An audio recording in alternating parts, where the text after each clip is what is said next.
Hi everyone, in this video I will mention 10 common problems that second generation Toyota Sequoia SUVs are prone to experience.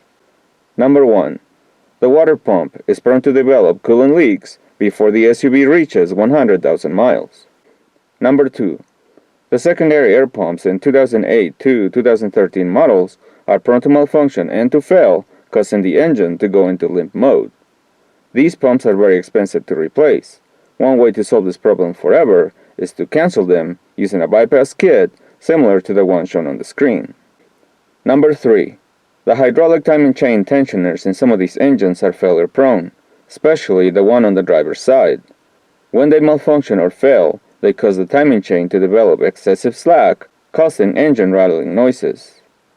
Number 4. The frames in these SUVs are prone to rust, especially in climates where it snows often. Number 5. The four-wheel drive actuators are prone to malfunction on vehicles with higher mileage. When they malfunction, they cause the SUV not to be able to go into four-wheel drive. Number 6. The clear coat in some of these SUVs tends to peel off. Number 7. The alternators are prone to develop charging problems between 100 and 150,000 miles. Number 8.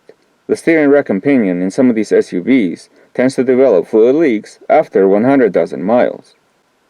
Number 9. The front brake calipers are prone to stick and seize in vehicles that are suffering from rust accumulation. When the brake calipers seize, they cause uneven and abnormal brake pad wear. Number 10. 2010 to 2018 models are prone to develop oil leaks on the lower edge of the cam towers. There you have it, my friends. Those are 10 common problems that second generation Toyota Sequoia SUVs are prone to experience. Take care.